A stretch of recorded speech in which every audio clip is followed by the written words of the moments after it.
บันส่วนสบายดีพี่น้องป้องปายมื้อนี้มาพบกับบ่าวบนตอคือเก่าเนาะเมื่อวานนี้พากินแกงเห็ดละโงกพี่น้องมื้อนี้พามากินก้อยเห็ดปวกหรือว่าละซุปเห็ดปวกแล้วแต่คนสิฮ้องเนาะ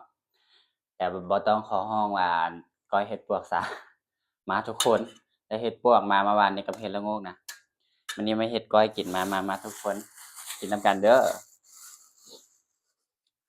มาทุกคนลงมือกันเลย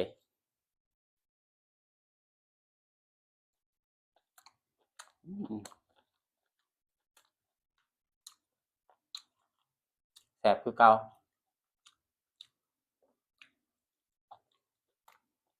แซ่บสมราคาลืมแนะนํว่ากินกับผักแก้มมื้อนี้มีบักแตงกับมะเขือฟ้าวแฮงทุกคน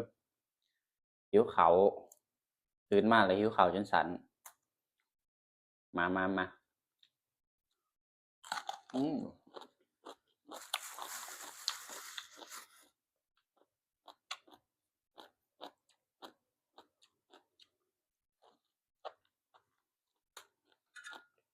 อืม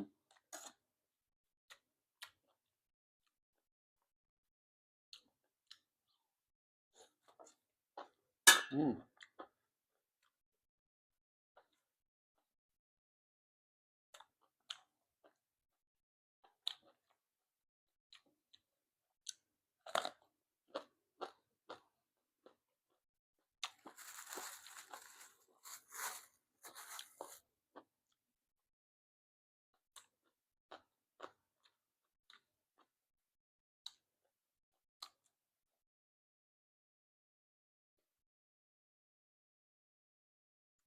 เต็มคำ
แซ่บสมราคา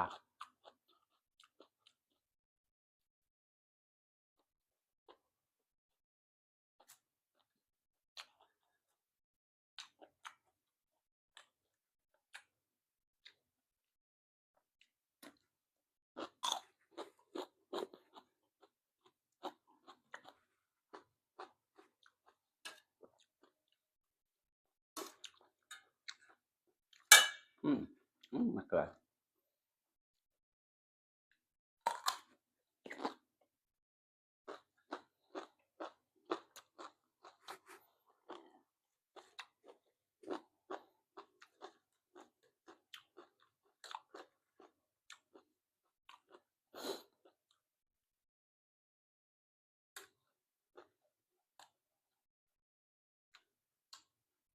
กรอบ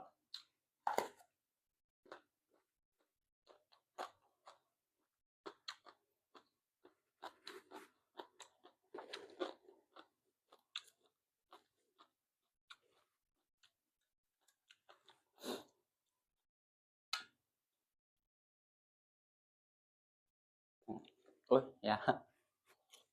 อืมไปหลายผิวแห้งอืม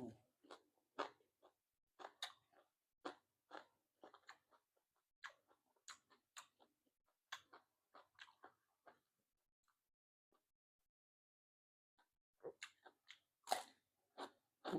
ม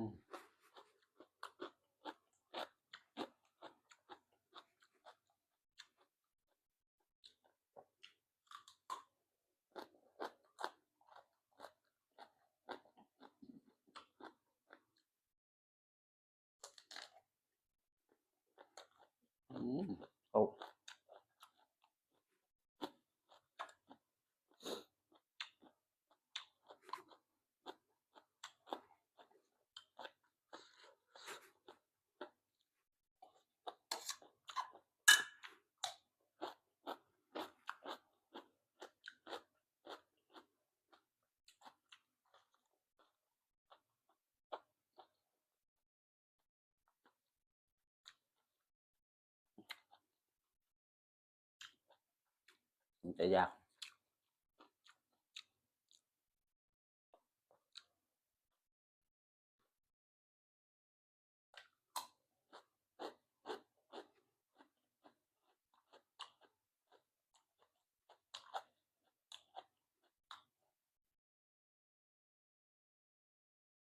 อือฮึ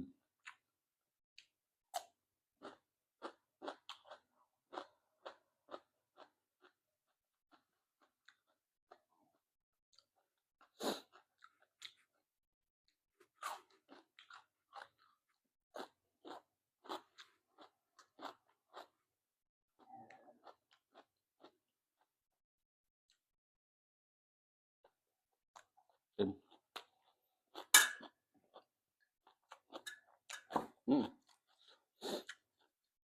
อ้องแบบมันมักหลาย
แบบ